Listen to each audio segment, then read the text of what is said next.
We have a idea in philosophy at the time that we're unbiased thinkers, that in doing philosophy we're setting our own personal biases aside and getting closer to the objective truth, and morality is included in that. Nietzsche pushes heavily against this. For him, probably one of his biggest insights, and I think one of the ones that personally, I guess, hit me the most, is that all of the philosophy you do, no matter how it might seem like you're a a clean surgeon who has cleaned his hands and is carefully dissecting the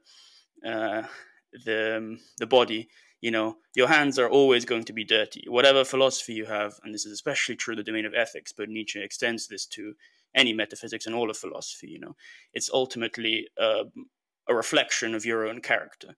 Nietzsche calls it a personal confession. Every philosophy hitherto has been a personal confession to one's own psychological state. So Nietzsche's goal, when he analyzes other philosophers, which is really interesting, is he doesn't actually look at the philosophy. He looks at the philosophy behind the philosophy.